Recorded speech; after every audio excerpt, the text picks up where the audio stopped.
Welcome to the session today. We are going to go through some slides which I have prepared over the last year or something like that.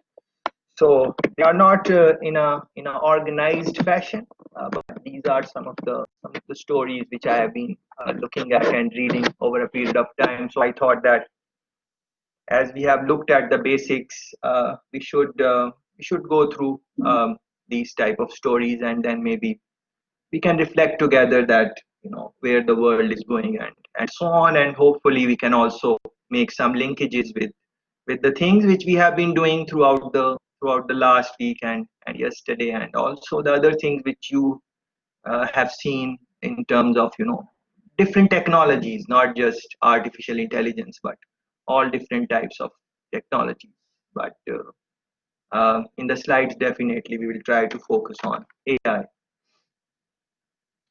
Look at this story, and please reflect on this. Nearly half of UK firms think their business models won't exist in 5 years because of AI.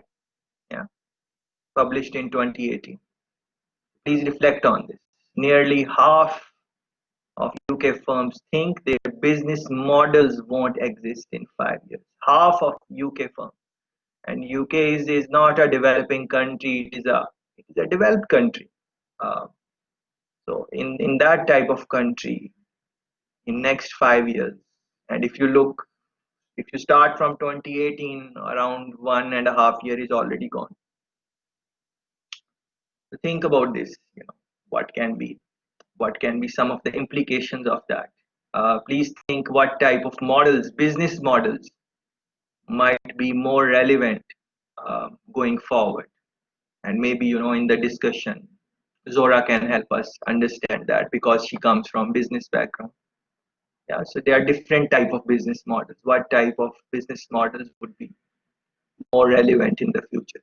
That is extremely important thing to uh, consider and reflect on. If you can run the Google search on this and read the report uh, in details. A new report Wednesday found that 41% of British companies surveyed said their current business models will cease to exist in the next 5 years thanks to AI.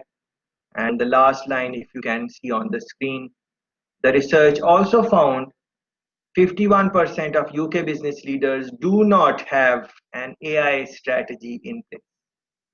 Please reflect on that. 51% of UK business leaders do not have an AI strategy in place. Yeah, AI strategy. What would AI strategy entail? All different things we have been talking about. The people issue, the ethical issue, moral issues, trust issues, various things we have been talking about. So all of those you need to consider when you are making a strategy, because it is not just about the technology in itself. Uh, so many other things are involved. You bring in some technology, some people lose their job from that in the company. The people who are left, who did not lose their jobs, they are called survivors. That is the term coming from business literature, survivors. Yeah. So their morale, their motivation, the fears they will have now, all of those things are going to impact their work. If you look this type of news in detail, so one thing is 51% of UK business leaders do not have a AI strategy in place. That is number one. And second, nearly half of UK firms think their business models won't exist in 5 years. So on one side, they are saying their business models are redundant, they need to change them. And on the other hand, they are saying half of the business leaders do not have a AI strategy. So these are some things which really need work. So there are a lot of job opportunities in these type of sectors. So yesterday you guys were talking about learning programming languages and Python and Julie and stuff like that. Of course, that is very important if you want to do the things which you guys saw in the videos, if you want to participate in that. But there are so many other things, uh, like this one, AI strategy, business models, all of that. That understanding is very important. And so for you guys who are more interested in programming, yes, very good, that is what you should be doing. But also build some competency of understanding different business models. So take some courses, business strategy, the future of business strategy, the future of startups, small businesses, startups, small technology business. What is the strategy they use? What work, what does not work? So have that understanding also. Because if you are going to create your own some technology shop or some startup, you might want to have some type of understanding. Yeah. So please reflect on this. Uh, this. So from 2019, around 1 year old story, Salesforce. If you can run a Google search, Salesforce is quite a big company and very advanced, and they do quite a few interesting things. So as I'm talking, you can simultaneously run Google searches on these things which I'm talking about. So please run a Google search on Salesforce and try to understand their business and business model and CEO style and so on. So please reflect on this story. Salesforce CEO calls AI a new human right. A new human right. Yeah. Please reflect on this. Yeah. So what are human rights? Right to right to maybe speak, fair treatment. If we study, we should get a job. These type of things. These are rights, if you want to call it. Clean water, you know, pollution-free city. These are essential basic rights. Now, some countries will offer these, some countries will not. That is another debate. But these are essential, rights. When a child is born, he has a right that he can maybe live with his family, play and learn. Yeah, those type of things. Equality, no discrimination. But of course, these things happen. Discrimination happen, and equality is sometimes not there. So but these are basic human rights. There are many human rights organizations which fight for rights for different type of groups. Yeah. But this I found very interesting that the CEO of Salesforce, quite a bright guy, he's saying that AI is going to be a new human right. Yeah, think about it, like internet, for example. Internet is kind of, people can't live without internet nowadays. uh, we go to some place to eat, a restaurant, anywhere, and if there is no Wi-Fi, it can be challenging for us. Many people, when they go to a restaurant or something like that, or a shop, first thing they would ask for, what is the Wi-Fi password? Yeah. So what is that? They are considering that this is kind of their right, access to. So the right is access to information, access to data. Yeah. Access to publication. Yeah. Access to information. That is the right. And information is because information is through internet nowadays, most of it. So that is why people don't like it if they go to a place and there is no internet or Wi-Fi or something like that. So that is becoming kind of a right, people don't pay for it necessarily. So they would go to a restaurant. There is no additional fee that if you want to use Wi-Fi, you have to pay this. No, that is part of the package. Any place you go to a museum, you go to, of course, there would be some places where, uh, internet would be banned, like a museum, because maybe they don't want to, want you to take out your phone because you will take pictures, and that is prohibited in many museums.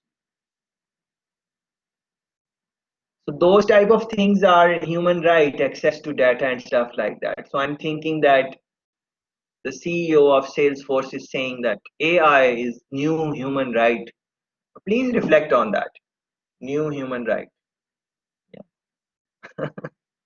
Quite interesting thing to really think about. And if you look at the details, AI is a new human right that everyone should have access to. And he said it in World Economic Forum. It's quite a prestigious place to talk. Otherwise, the world will see another tech divide. Those with access to AI will be smarter, healthier, and richer, while those without access will be weaker and poor. Please reflect on this. If we don't consider that AI is human right in coming years, then according to this guy, he's saying the world will see another tech divide. Those with access to AI will be smarter, healthier, and richer, while those without access will be weaker and poorer. Yeah, just like we have divide different type of divides in the world.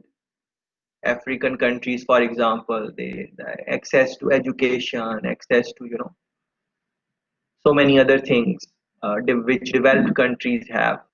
They don't have it. Why? Because there is a divide of various things. There are so many things, corruption, all those things you would have to think about.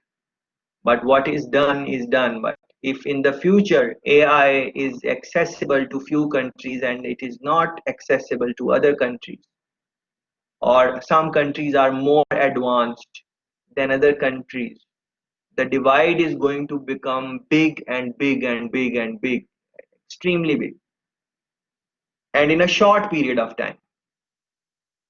And as I'm talking about these things, please reflect on the clips which we have been talking about. Uh, yeah, please reflect on various clips, whatever excited you, and think about any clip, any technology AI related, which excited you, and then try to imagine that other countries in Europe has that technology, but your country, Spain, Slovenia, Slovakia, are, they don't have that technology. So some serious consequences are there. And now reflect on China, the clip we saw, and they are trying to facial recognition and all those things, controversial per se, controversial things, because they are aware of this thing. This is quite serious. This divide is going to, it would be, forget about AI, any technology divide, even that is very hard to cover. But as countries are advancing, remember what happened with Hawaii 5G in US. I think they arrested some top officials of Hawaii, and although Hawaii said that, I'm not sure if I am pronouncing the word right, so let me write it for you, so you can, if you are not familiar, you can watch it in your, yeah, for example, this one. Arrested Hawaii's executive hit with new US charges ahead of extradition. Another move against the Chinese equipment manufacturer.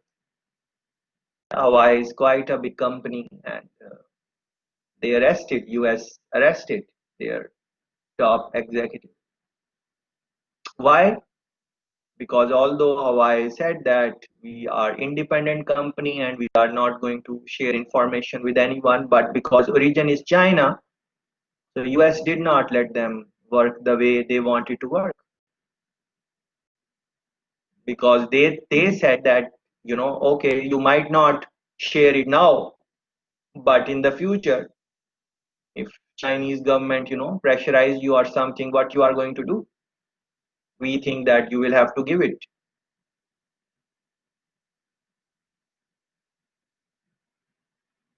So on those lines, they took extreme, arresting someone and then extradition. Yeah, this is the context in which China is doing what they are doing. Yeah, and believe me, they might want to do so many other things, but still they are, taking time. I'm not trying to defend them or anything. I'm just trying to put some perspective of what is going behind the scenes. Actually, sorry about the Huawei. Wasn't there some stealing actually happening and some violation of laws? I don't think it was just about they have a possession of information. They like stole some information as well as violated. Oh, sorry, I have it here. Iran sanction violation. So it wasn't. Yeah, it was quite a big deal. So it wasn't just. I don't think USA was just trying to stop them, but they actually did something wrong, in my opinion, and Mm, that's why the person, the executive, was extradited. Because also she flew or tried to flee the government into Canada or wherever she like, whatever, tried to escape the law. So they were mm, doing some sketchy stuff. Otherwise, wouldn't be trying to run from the law if it was all fine and dandy. But just my sorry. Uh, mm, I wanted mm, to clear the situation. But I appreciate the comments, and that is the purpose of this discussion or whatever you want to call it. But it depends on. I totally take your point. If you read the details, you are going to see these type of things. But it depends on what perspective you would want to take. Uh, we don't know. Maybe it was a blame game from China. We don't really know, but maybe it was true. There are different types of stories which are going behind. So it really depends, if someone is thinking that US, what they like, there are different mindsets now. One mindset would be pro US, and one mindset would be pro EU, European Union, and one mindset would be maybe pro China. So wherever the person is coming from, they are going to defend their case. So of course, if this was a bigger setting, let's say, and thank you for bringing this point, this kind of uh, you know uh, gives better perspective, because if it were bigger class, and imagine that there were 10 people from US, and what I said, of course they would not like it, and they will come out and defending it, that there were so many other things China is doing. So this is quite tricky, but what I'm trying to say is that some part of it's quite complex. It's quite complex. So thanks for the point, but reflect on these things. What was really going behind the behind the scenes. But the fundamental essential point is that the things which a country like China, they are doing, data collection and all those things. Other countries like US are also doing the same thing. The style is different.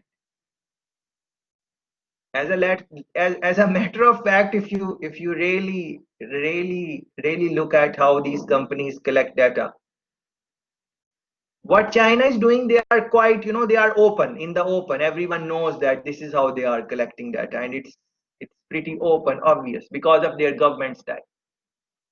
But the way America collects data, you, it it is hard for you to figure out like how they are doing it. They are not really telling you, but they not collecting data? Is there no one looking at patterns and stuff like that? Why is it the case that if you look at top businesses in the world, their sales patterns, why is it that they are always the ones going into the right market and all of those things? They are using some type of data. I'm not talking about artificial intelligence. I'm talking about access to data. It's quite complicated, quite complicated.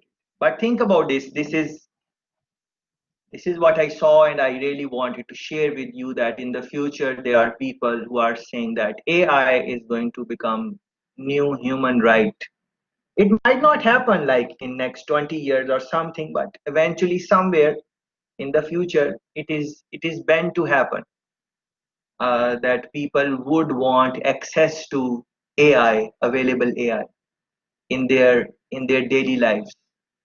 Yeah, so that is, so we need to prepare for that type of world, and then you need to link it with the previous slide if you can, like, even in these times 2018, and they are saying UK business leaders 51%, they do not have any AI strategy.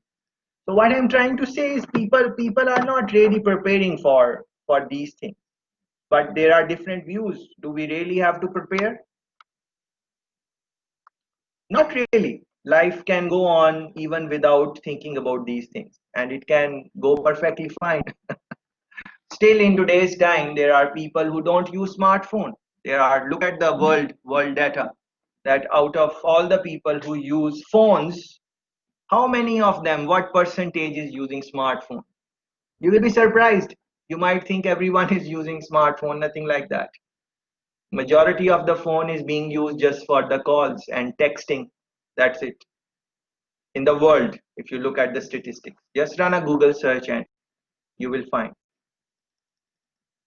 Yeah, please reflect on that. Debate has already emerged on the ethical issues of AI, and Salesforce recently hired a chief ethical and humane use officer to help guide its efforts. Chief ethical officer. Yeah, chief ethical. So we already know about CFOs, chief financial officers, CMOs, chief marketing officers, and so on. But in the future, they are thinking about, you know, uh, chief ethical officer. Please reflect on that. Firms like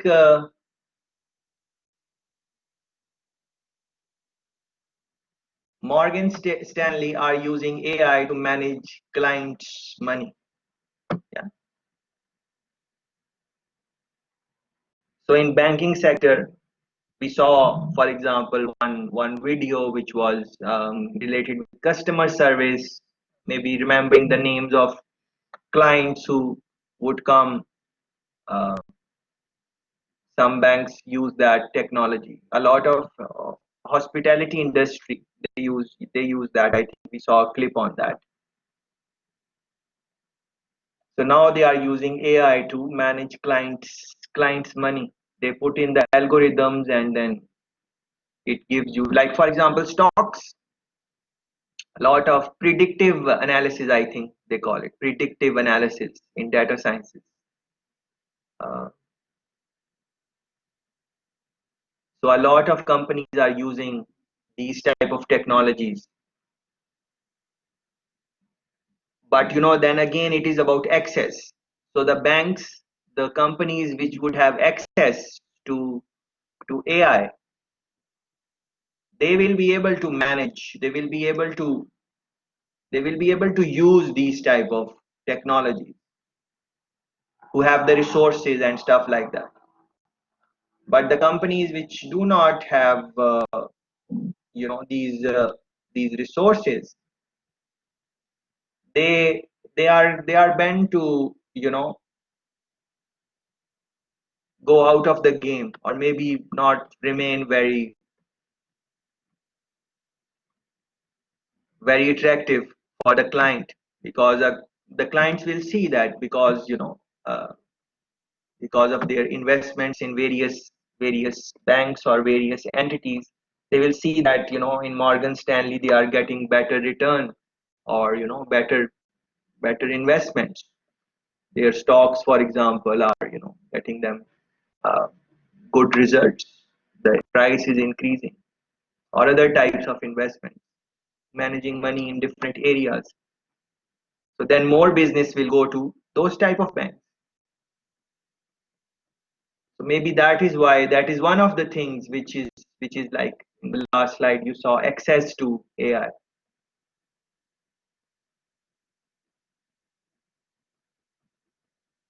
And then the companies which will manage this. Yeah, so let's say there is a Chinese company which is good in AI. Let's say in the next 40 years, 30 years, they are the top people in AI, and they are giving services to the world in AI. Now they can decide, they can ban their services in some countries. Don't think that they cannot. They can. Just like YouTube, if they want to ban it in some country, if YouTube says that there is no YouTube in Spain, what can you do? You can't do anything. And as a matter of fact, these things happen for various reasons. Sometimes governments ban, just like in China, they have banned couple of these sites like WhatsApp. They have their own uh, software for that, or Facebook. Why do you think they are doing? Why do you think that is government policy? Because of data. Facebook has, all the information, so much more than they they really should have. That makes them extremely powerful. Uh, China didn't ban it because they want the information for themselves and they want to regulate their people more. I think that's why they ban a lot of sites, because they provide too much free information to the Chinese citizens, and they're not very fine with that because they cannot control the information, you know? So it's Mm, better for them if they have publicly or government regulated sites and government regulated applications, no? mm, That's my viewpoint why they ban a lot of, actually a lot of sites are unavailable in China, exactly in my opinion this reason, because China either has some trouble with the countries, there are some sanctions and they don't like it, so they ban it. Too much Western influence, let's say, and also they cannot regulate it, so it's a no for Chinese. In my opinion, that's why they regulate. I don't think they care about Facebook having the data. I think they want the data for themselves. mm. Or correct me if I'm wrong. Yes, no, That's it's not about wrong. It's not about wrong at all. It's not about wrong. well, maybe I'm It is mistaken. I don't know. That was my understanding that of the is banning that is one of website. the you can it's it is if you have, it is from which angle you are looking at. It is that if you don't like China, which you don't, and that is fine, and that is fine. You are not pro China, then you are going to think on those lines, that this, and what you are No, saying is not wrong also. What you are an saying is not honest wrong. question. Did they Yeah, ban it because they wanted the data for themselves, or did they ban it because they don't want Facebook to have the data? That is it not is a both. pro-China question. That is literally just a question of why some websites are banned in China. What is the explanation? It is both to me. If the way I look at it, it is both. The what you are saying, I'm not going to dispute that. That is also one of the reasons. But what I was trying to say, maybe that is also the reason. Only the people who are governing these things, they know in their heart what is the true motivation. We can just speculate. But even if you don't look at China, other countries in Asia, in Asian countries, you would see that from time to time things would happen, and certain websites would be banned in certain countries.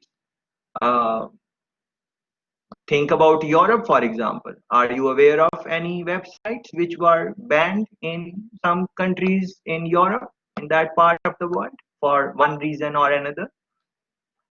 In other Asian countries, are you aware of any websites which were banned in African countries? Uh, is US banning certain websites? Run some Google searches on that. Now, to ban a website, there are different techniques to that. What I mean is that you, instead of banning a website, you can ban a business by the policies you would implement. So US style is more like that, maybe. So they would they would put in some policies in place which would restrict certain businesses to really do business. There are many examples. You can just run a Google search, all of us, and then maybe find what is, especially with the new leadership, Honorable President Trump. Many times he has done those type of things. So these are some things which are really worth reflecting on. That why, and your question is quite or your observation is quite interesting. That what is the real motivation?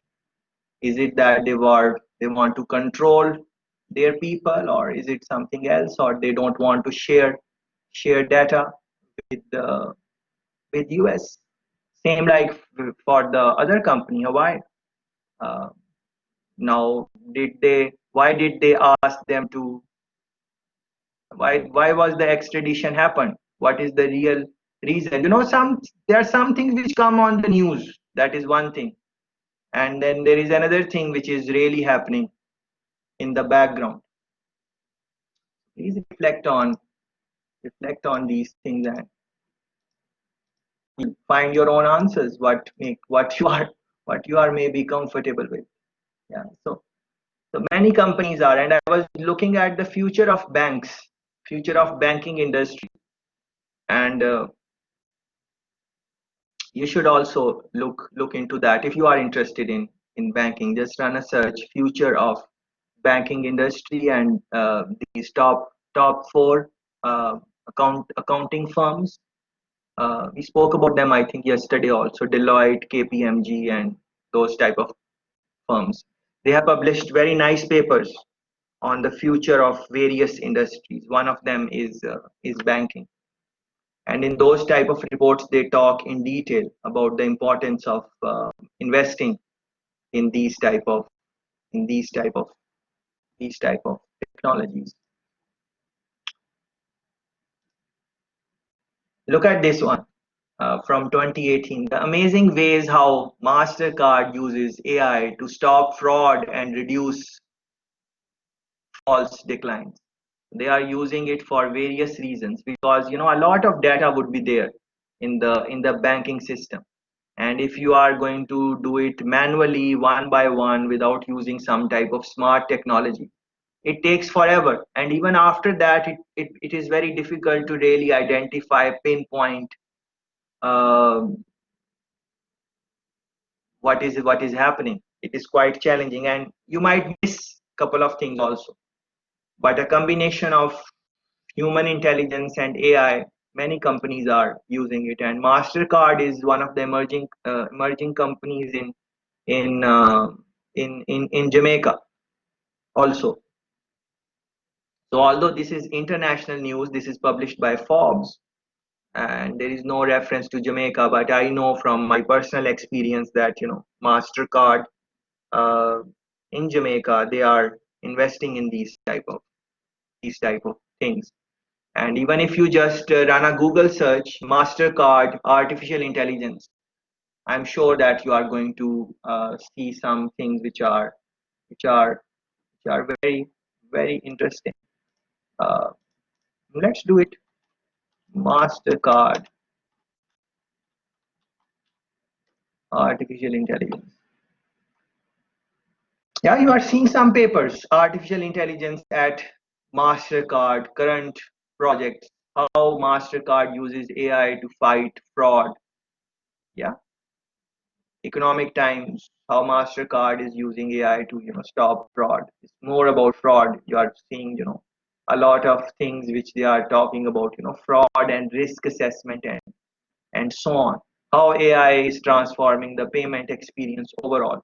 Yeah, it is quite interesting. So some understanding of banking background, a bachelor's or master's in finance and banking, and then some knowledge of how artificial intelligence can be used. That those type of knowledge can be quite useful uh, going forward. Not even going forward, I'm talking about current times. In the future, maybe more exciting things would happen. So I think you should look into this. AI can detect Alzheimer's in brain scans 6 years before a diagnosis. Please reflect on this. So, and I am purposefully going slow because that was the plan. It is more about reflection and discussion, and it, just like Zora made her points. All of you guys, always stop me, and uh, because it's not really a lecture. It is more of a sharing of information, and in that you can also share some examples which comes to your mind, or you don't agree with something. That is perfectly fine also. There is no final word. All of us are learning, trying to learn together what is happening. So I really like this story. AI can detect Alzheimer's in brain scans 6 years before a diagnosis. 6 years before a diagnosis.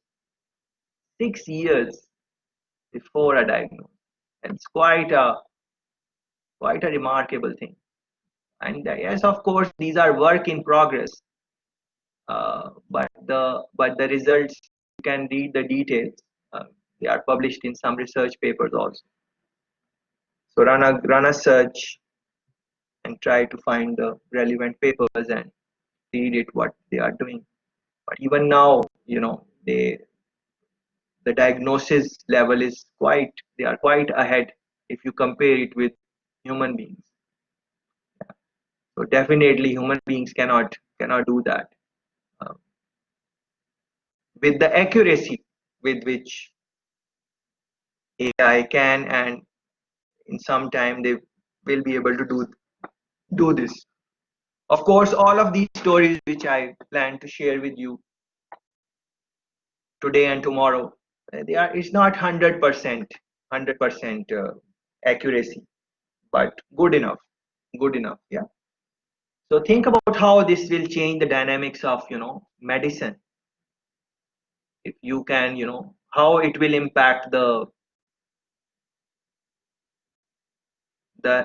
health or length of life. It will improve uh, our ages, in the sense that it will add years to that, maybe more healthier years, because we will, many times cancer and these type of things, people find it, but they find it at a later stage. So they are always saying, oh, if we found it earlier, we we could have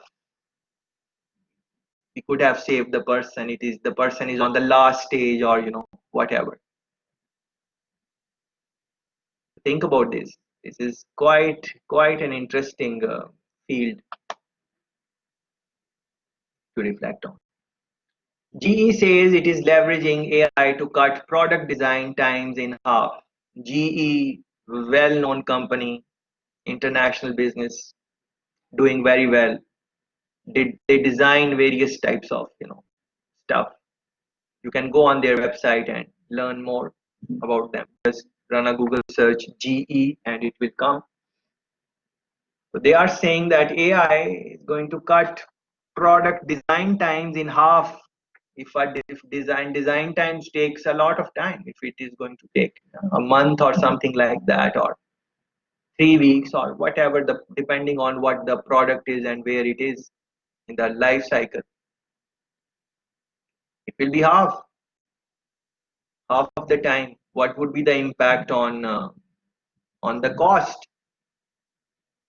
And at the end of the day, it will all get transferred to the consumer customer, because if a company is making a product at a lower price, they would want to transfer that benefit to the consumer.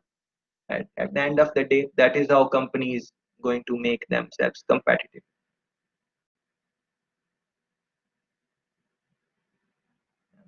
So how a company which does not have access to that technology or cannot afford it or something like that, they won't be able to compete with companies who will have access to these type of technologies. And AI is just one of them. There are so many other things, other type of technologies. And if you look at current businesses, you will see that this is how one business is, being, why there is no other Facebook or at that level. Why is that case?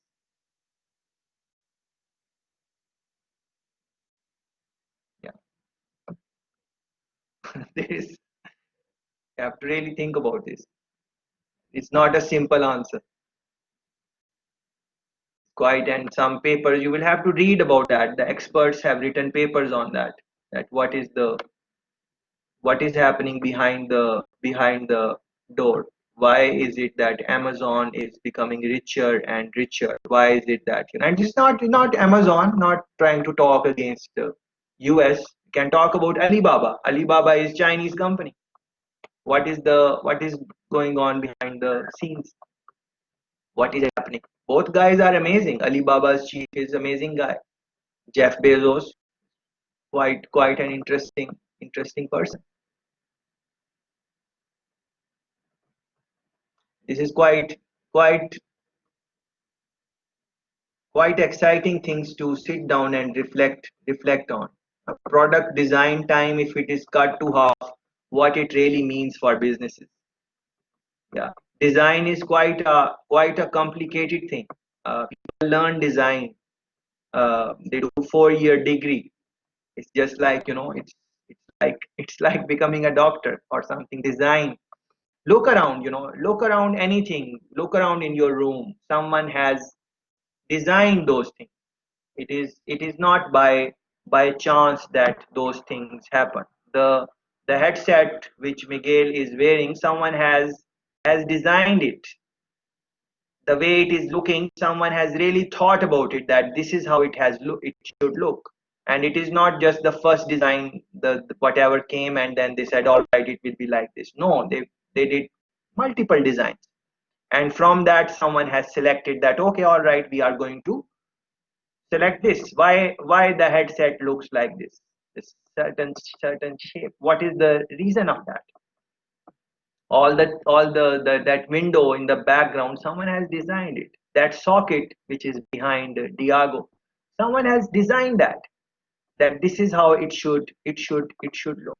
It should be a square, or it should be a circle, or whatever.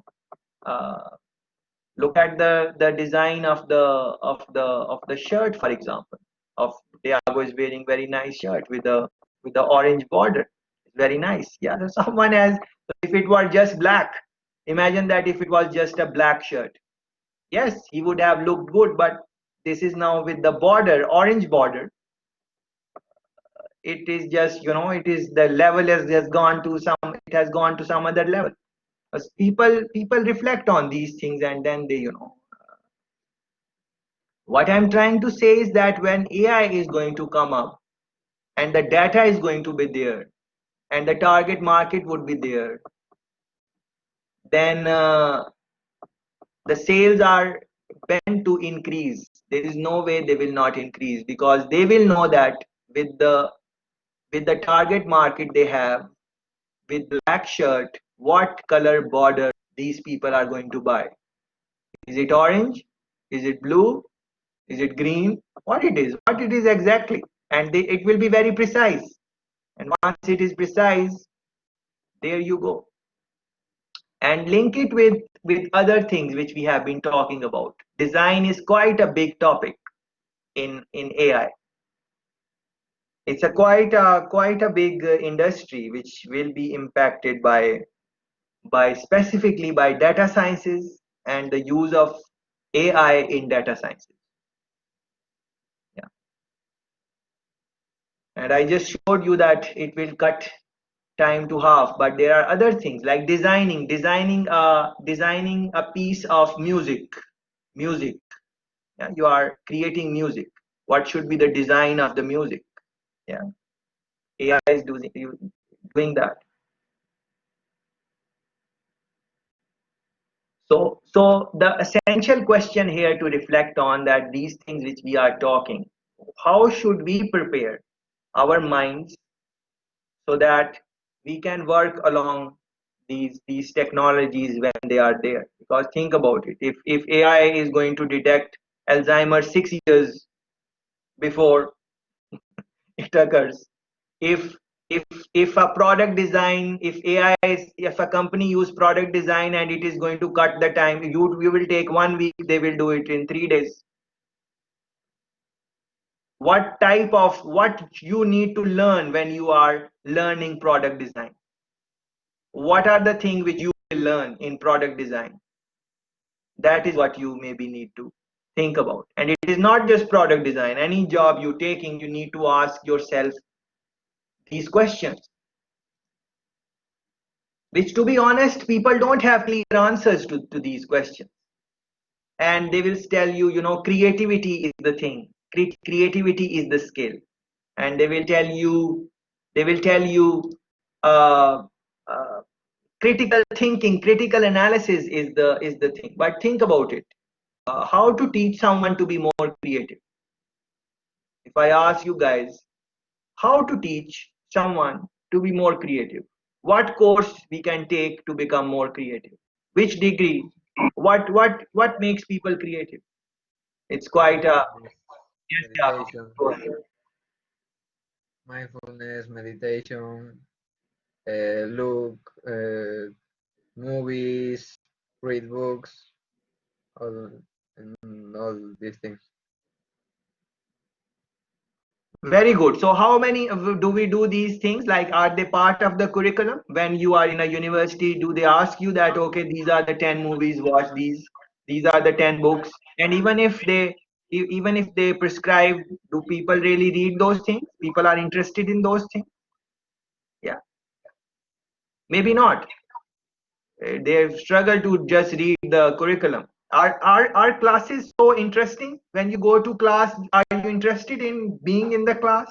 Do you go with excitement to the to the class? How many courses you go with an excitement that I need to go there, I can't miss it? How many are there in your degree? How many classes you have attended in your lifetime where you really wanted to? So this is quite a, what I'm trying to say, that it is very hard to make these type of strategies, these type like creativity. How to teach someone to be more creative, more critical thinker?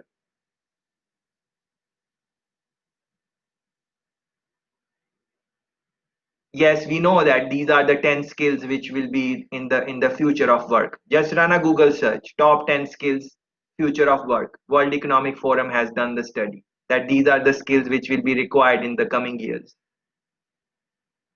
All good universities, these are included in their strategic maps and stuff like that. But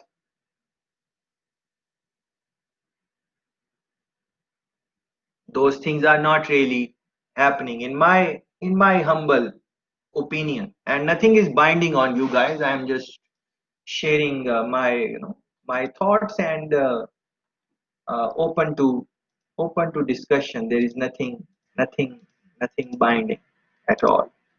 So please reflect on that. It's just I just was talking about product design, but this type of conversation you can think about all different matters. But essential question again, let me repeat that because I think it is very important to think about. The question is that whatever job you are preparing or you will prepare in the future, when these technologies come, you should know that how they will impact your job. You don't want to learn anything now which which might get redundant. And I was listening to your talk, yesterday. I was listening to your talk about languages yesterday, and I was quite enjoying that talk. And it was very, and I'm very happy that you guys had that talk, and you were not just sitting and just not doing anything. It really made me happy when I joined and you are talking. Yeah, so that shows that you guys are interested and you are participating in that. Think about this. Let's talk about programming languages. There was a time, definitely, when people were learning languages like HTML to make websites, web pages. I'm sure they learn HTML even now. It has significance. I'm not trying to stop anyone to learn HTML. It's a great language. And we should know, the future is about coding. So you should know how to code. Everyone should know how to code. A small child, when they go to school, when they are in fifth grade, sixth grade, they should know how to code across disciplines. That is how I think. Definitely, there is no way that there can be a child and he says, I don't know how to code. It is like ABCD. You know ABCD? You know counting? You should know how to code. At least some basics and fundamentals. Yeah. So there was a time when people would learn, and I hear from people it was quite tedious and you had to, learn good amount of HTML to make a basic website. Do we need to know coding now in today's time to make a website? If you have money, you can pay someone to do the website. No, but even outside of that, you don't have to pay someone. There are websites which automatically make your website. Yeah. So you go on that website, everything is there. How you want to look, how the font should look, what should be the background. You're just selecting, and like in 10-15 minutes, you are done. You have made the website without knowing any coding, without knowing any programming. And I can give you one example. Wix is a company where you can just go. I'm sure you guys are familiar with these type of things, but just for because we are trying to talk about this, so we can. Yeah, this is a website, for example, Wix.com. Yeah, free website builder. Create a free website. In 10 minutes, you can create a website without knowing any type of coding. But let's go back 10 years, 15 years before. And this is a Israeli, look at this, Israeli software company. And I'm sure I mentioned somewhere during the last week that Israel is doing quite amazing things with AI and so on. So the question I want to really raise is that now I think you guys cannot hear me.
Yes, so the question I really want to raise is that, maybe 10 years, 15 years ago, we really had to learn how to code and HTML language and other type of languages which would be needed to make a website and so on. But if you talk about now, there are so many websites, and I just showed you one of them where anyone with no knowledge of coding and stuff like that, they can go and create their website.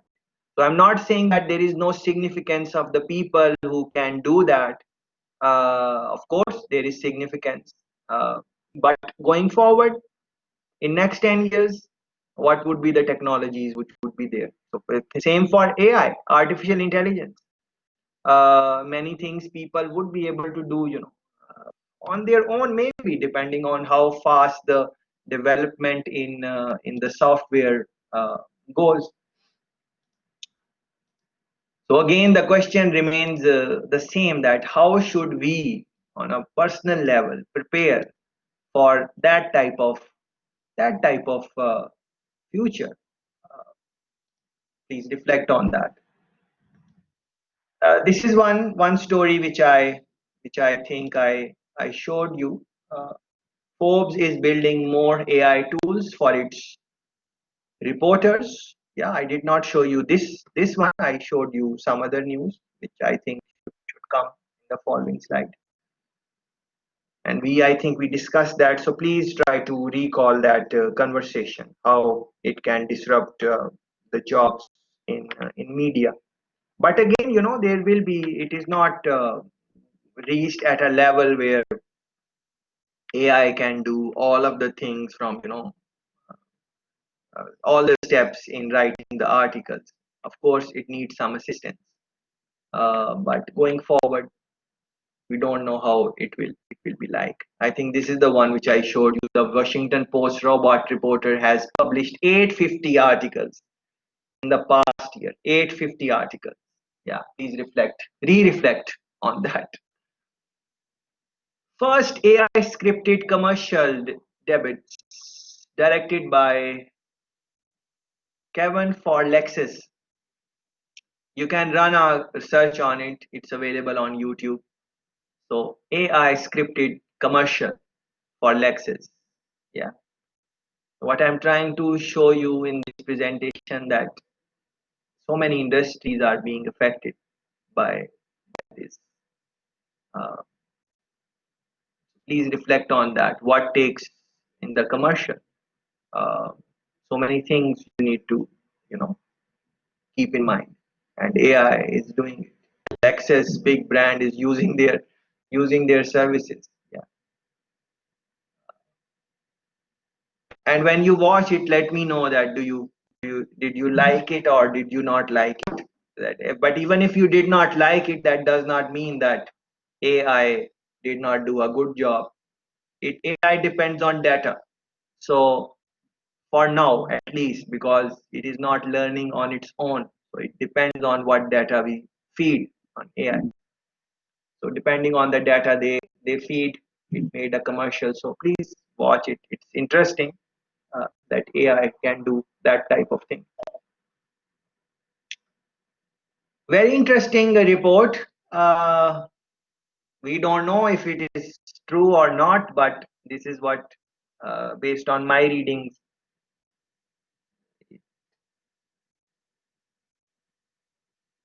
this seemed like a reasonable date. AI will match human intelligence by about 2062. So we will be pretty old by then. But it's quite interesting thing that people are thinking on those lines. But maybe it will not match human intelligence in all different areas, but definitely in some areas, combined together with human intelligence, it might become very, very interesting. So please read on these type of reports. And read the details. What are they saying on this? Why do they think that 2062 is the year? what is the level of advancement, because it is not just about AI, it's not about that AI technology is growing. It depends on so many other technologies, so they also need to grow to get maximum benefit from artificial intelligence and those type of things. For example, data sciences, I've been talking about it multiple times. I think I will post something on data science also. So personally speaking, as I am asking you guys, to reflect on how will you prepare for your careers and stuff, I think you cannot go wrong with mathematics and statistics, that type of knowledge. That's what I think. That, for example, I give you this thing that websites, they can be created without knowing codes and stuff. But how are they being created? Some models are being used, and of course AI will be able to generate coding, and it is already generating some type of coding, but because of the holistic knowledge of human beings, if we are good in mathematics, statistics, data analysis, quantitative and qualitative both, not just the numbers, I think that wherever we will go, we will be useful. Whichever industry we will go, we will be very useful. Any industry, any industry. Because let me tell you, my job is uh, I work in a university in planning. That is what where my job is.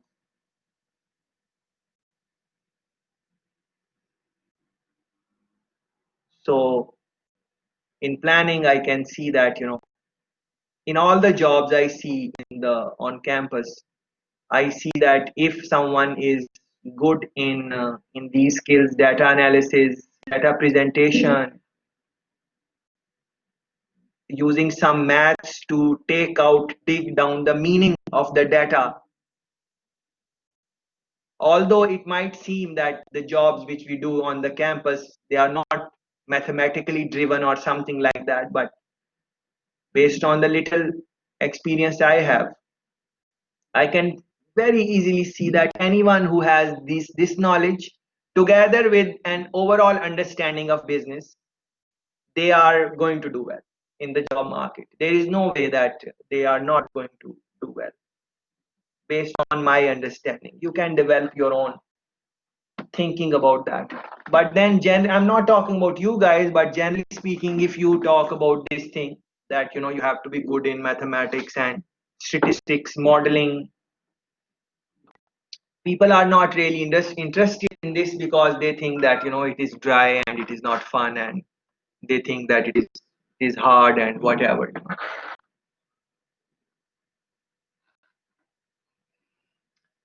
Because the application of all this is so wide, even in marketing. If you look at marketing, the way companies market nowadays, it is not like in what is being taught in the curriculum. So let's say that if someone is doing a bachelor's in marketing, the courses which are there, the things which are being taught in the real life, if you are working for a good company which is doing well, they are data driven.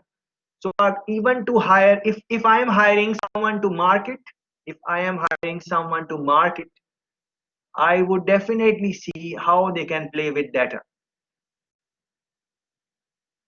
Definitely. So it does not, even if they have a master's in marketing, let's say they have a master's degree, and it does not tell me that they can work with data. I don't think that they are much benefit to the future of business structures, business models. Remember the first slide we were talking about UK. So whatever you guys are doing, yes, coding, yes, that is one thing which everyone needs to learn, the basics of coding. Even if you are not going to code, you should still maybe learn it. because basics I'm talking about, and mathematics and statistics and learning about data analysis. In my opinion, if someone is doing these things, no matter which industry they go to, their job is fine. Plus you need to know that field. So if you are in, if you are in, you are going for a marketing job, you definitely need to know the basics and the marketing concepts and those type of things. If you are going in the journalism, you definitely need to know the structures of, various things in journalism. If you are going in law, you need to know the basics of law. You need to know you need to know all of that which is being taught in the school. That is fine, but I'm saying something needs to be added to that. What needs to be added to the current curriculum? Coding needs to be added, mathematical, statistical analysis, data analysis, that needs to be added at a higher level, not just the basics of maths or something like that. So if you are doing some degree where this thing is not in your curriculum, so for computer science friends, if in your curriculum you are not being taught statistics, if that is the case, you don't have higher level statistical courses, you need to learn that. For Zora, if in her business degree, if higher level of statistics and mathematics is not there, not the introduction to mathematics, not the introduction to statistics, no, higher level, if that is not there, then Zora needs to maybe learn that. Yeah, that is where my mindset is right now. The issue is creating machines aligned with human values, something now missing in AI. So this is what is missing. So we were looking at this. AI will match human intelligence by about 2062. And the issue right now is creating machines aligned with human values, something now missing in AI. So once the human values are aligned with machine values, things are going to become better. So especially, the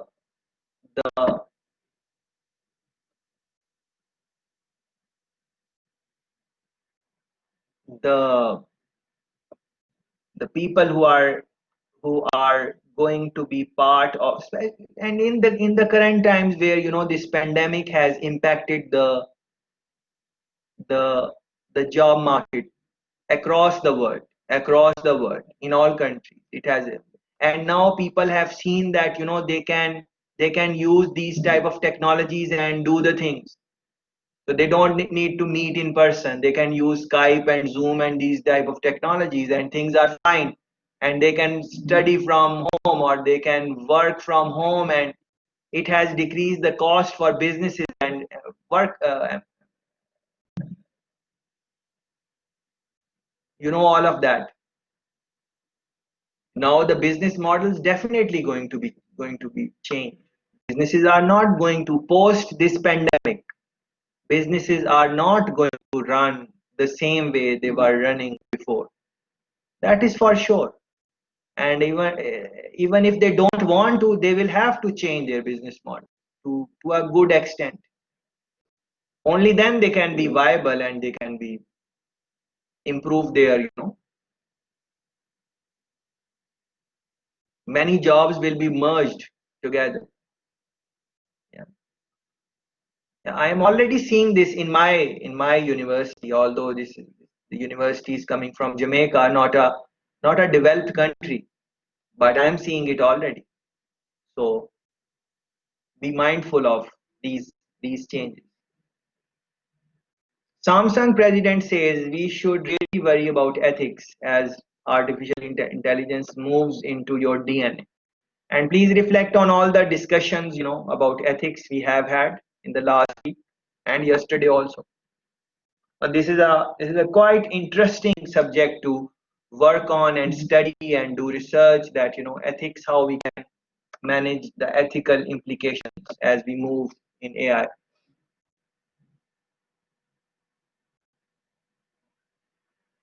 Yeah, this is something which I wanted to maybe show you. 20,000 people working at Facebook. AI looks at data posted and flags it for you to view if it is inappropriate. So artificial intelligence looks at data posted by people and then it highlights it, flags it if it is inappropriate. Yeah. This is in the context where people speaking different languages reactive to proactive action. So it is not just everyone is speaking in English language. They are speaking in multiple languages on Facebook. So artificial intelligence looks at all the data and identifies which data is inappropriate for posting and flags it, and then these 20,000 people working at Facebook they look at it. So my question is that there are many questions. One thing which comes to my mind is that they are they have the ability to find any type of, with using coding they can find any subset of data posted by people live in real time. So let's say something is happening in the world right now. They can, COVID-19 for example, people are making posts about COVID-19, what is happening and what not. And now using their knowledge of data sciences, algorithms, artificial intelligence, Facebook can know in real time what is the commentary coming from, let's say, Spain, and even in Spain, a particular city in Spain, even from that particular industry, particular area, city, particular area in that city. It's quite interesting to, and let me show you a glimpse of the hearing. As we discussed in You should watch all of this hearing. It's quite interesting. What are the things he's saying? I'm just going to show you a small part. flag across and we look at it reactively. Now, increasingly, we are developing AI tools that can identify certain classes of bad activity proactively and flag it for our team at Facebook. By the end of this year, by the way, we're going to have more than 20,000 people working on security and content review, working across all these things. So when content gets flagged to us, we have those people look at it, and if it violates our policies, then we take it down.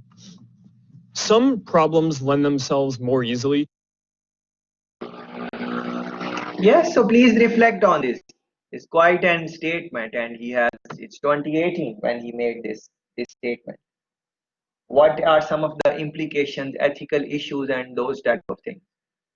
What can they do with that type of knowledge? These are some very serious questions to really reflect on. So of course there are many positives which it can be used for, and many negatives which it can be used for.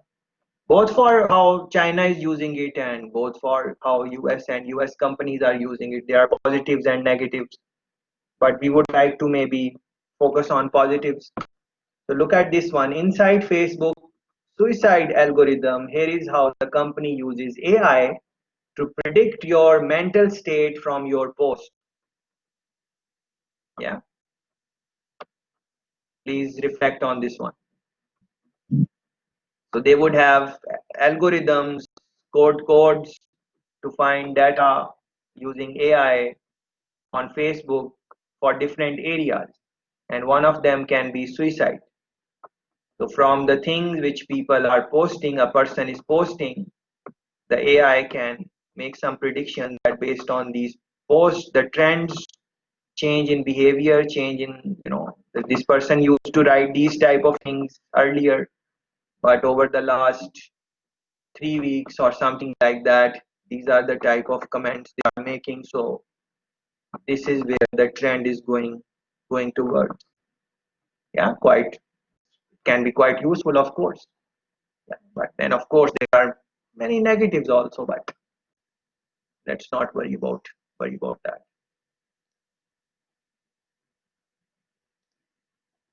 Yeah. So I asked you if you are familiar with companies or something like that where they were banned, any things which were banned in Europe or in Africa and so on. Yeah. So think about this. Why Facebook suicide algorithm is banned in the EU? So EU decided that, Europe decided that they don't want to participate in that. Yeah. So you can read the details. So every country, every area has their own, interest. Every place have their own interest. China has their own interest, and they have all the right to, safeguard their interest. It is just like your home. You have a home. You have a home. You decide who is going to come, who is going to go out. When I visit your home, this is how I should behave. You can decide because it is your land, your area. Same way, China can decide how they are going to deal with their people. Same way, US can decide. Same way, Facebook can decide how they are going to deal with the data and all those type of things. And now they made this algorithm, and European Union thinks that it is not good. So nothing is wrong in that. They can ban it. Many other countries have banned, YouTube, for example, is many other countries across the world. They from time and again they would ban YouTube because they don't want their people to go on YouTube and search for whatever information for whatever reasons. Yeah. So this is something which is across the world for different reasons. We can argue that one country is what they are doing is right and the next country which they are doing is right. So it all depends on the personal opinion and your background and your previous knowledge and your upbringing, and all of those things play part when you. So there are some people who talk for Facebook and they say that they are amazing company and this and that. Many people who think that no, that is not the case. Many people think that there should be very strict policies for Facebook which are not in place.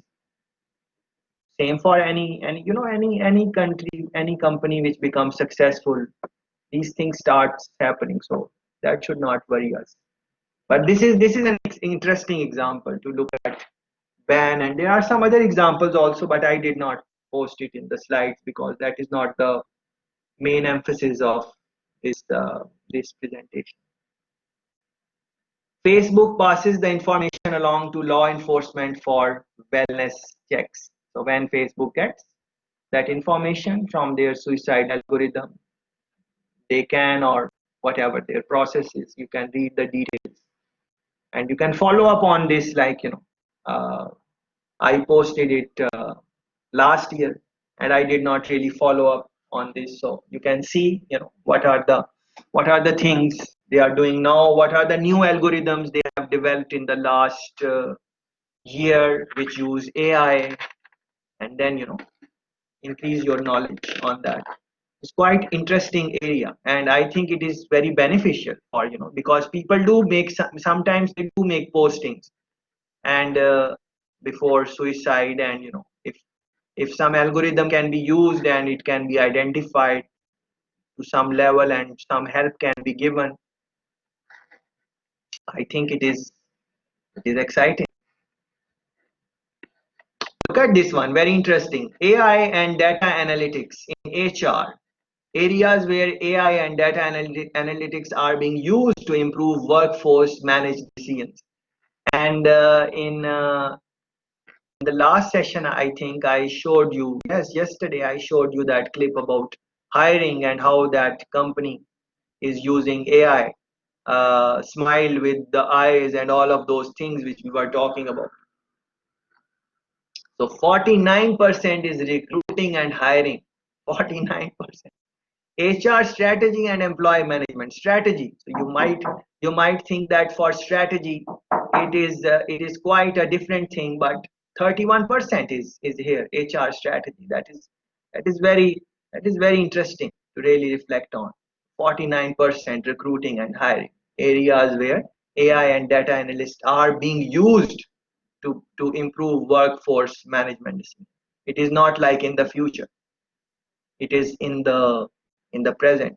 49% recruiting and hiring. Yeah. But then there are different reports on this. I thought that this one is fine to share, so but you can read the details. Look at this one. We spoke about smiling with the eyes yesterday. This bot judges how much you smile during your job interview. How often you smile, how much you smile, your smile is authentic or not, all of those things. Please link it with yesterday's discussion. Predictive AI applications like HireVue screen job candidates on around 25,000 different data points. 25,000 different data points. Please reflect on that. Breaking down their words, voice, and facial expression in the interview. So, will people be able to still bluff and lie? Yes, there are people who would have mastered that art of bluffing and whatnot, and maybe they will be able to do that. But it will be quite hard. So, it's very exciting thing. How much you smile, how often you smile, all of those things are going to be part of their. If smiling is something essential for your job, like customer service or building relationship, networking,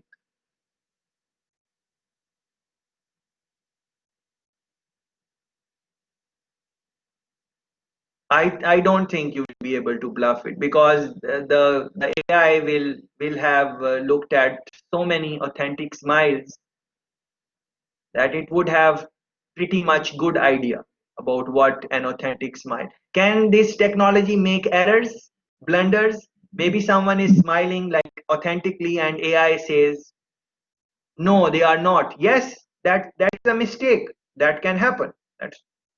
But overall, in the bigger scheme of things, hiring companies, it is really going to decrease their the amount of work for them and finding the better candidates and so on. Can artificial intelligence make the hiring process more fair? Yeah, very interesting question. Leading question. One of Sweden's biggest recruiters plan to use AI-powered robots to conduct job interviews as a way to curb bias in the hiring process. Very interesting line to reflect on. So if you are interviewing me and you have some bias towards Indians or their accent or how they talk or how they look, you might, and we all have some bias. You might look, and bias is not a negative word. You can have a positive bias for me. So maybe because you like Indians, you would say, all right, let me hire this person. But still, it is a bias, which is there in human beings. But now a Sweden company is using this technology where bots are going to conduct the interviews, and they would be free from this type of bias. Yeah. So please look at that. Look at this one. This is so interesting. Yeah. UK businesses, and this is the last slide I'm going to talk about, and then I would like to have your feedback about some of the things which excited you or your point of view on the things which we kind of discussed today. Please look at this.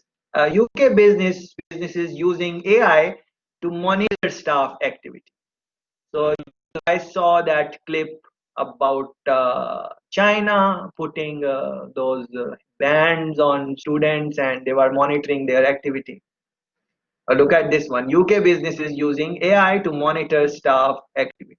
Union warns systems such as uh, Isaac may increase pressure on workers and cause distrust. Definitely, it is going to do that. It will increase pressure and it will cause distress, because you can't really bluff AI that you are not working, because everything will be attached. It will be your facial recognition, your body language, your engagement with the computer if you are working on that. All of those things are linked with the system, and that system is going to tell that how is the performance level of the staff in any given point in time, with the full report at the end of the day. Yeah, so quite an interesting thing. And UK businesses are, some of them are thinking to use it, some of them are using some part of that. So yes, anyways, what are your thoughts, comments on the things which you saw today? What is your reflection? Anything you would want to please add uh, to the thing? Please go ahead. Well, I don't think that a private company like Facebook should keep the mental state, your mental state, because they they they are interested in money, not in help people. It's like a government thing. I don't know. It's like they they I don't know how to say it, but they reach some I don't know. Please say it in Spanish, and Miguel will translate. Please say it in your language. Es decir, que buscan un beneficio para no ayudar a la gente. Diego thinks that Facebook doesn't want to help people; they just want the profit from that data. Yes, absolutely correct. Absolutely correct. Well, I should not say absolutely correct, because then it is, we don't know what their real intention is, but I am thinking on the same lines as Diego is thinking, that these companies have their own motives. They are going to use these things to their advantage, be it Chinese company, be it European Union company, be it American company. Whatever they do, they, at the end of the day, they would want to look at their profit gains and stuff like that. Yeah, so good observation, good observation. But that was quite interesting, that using AI you can predict some type of things, like the person is thinking on these lines and stuff like that. Quite interesting where the world is going. Thanks for that, Diego. Appreciate From the first slides, I think that companies that are not thinking about AI in their business models and are not taking it into account, they are just putting themselves into a competitive disadvantage. And maybe now they are not investing and they have more money to invest in other things, but in the near future they are like just putting them in a disadvantage. I think it's like in industrial revolution, where companies didn't want to buy steam machines and then just disappear because they didn't fit in the future. Very good examples. Can you think about some companies which did not invest in their future, and in the past they were quite big, but then they disappear? Which companies No, come to you? I don't know anyone. Yeah, but there are many companies, like they were like, even in current times, Nokia used to be very good in making phones, but they were not keeping up with the pace. with the changing times, and Nokia is still a nice company, but they were quite big in the past.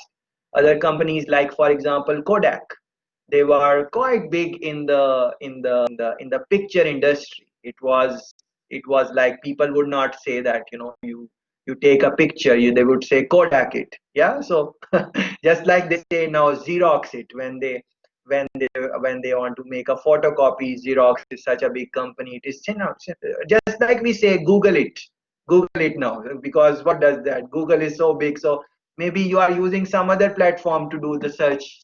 There are so many other platforms, but we just say Google it. That means search it on online when someone is using that. So there are many companies which were not. Thanks very much, Miguel, for bringing that in the discussion. Many companies who did not keep pace with the changing time for different reasons. It is not that people are not understanding the importance of these technologies.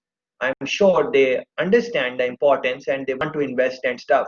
But there are so many things in the business. So you have like 20, 30 different areas on which you need to now select where to invest.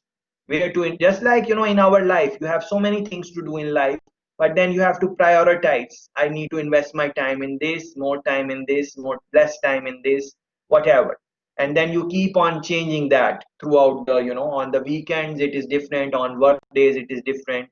When you have exam times, you are spending most of your time in reading and studying, especially if you were not reading and studying throughout the semester. Same thing is for the businesses. They have to see what the competition is also doing. So all of these things, it can be very challenging if you are really not focused on uh, you know how your industry will turn up in the future. You might disregard investing in AI and these type of things. It is very, very possible. As a matter of fact, as Miguel is brought up this point, and thanks again for this. I have been doing some readings on these companies, which were very big in the past, and then they just got lost. Something happened, and one thing I saw, common thing, like it was very common to know that all these companies were aware that these changes will happen in the future.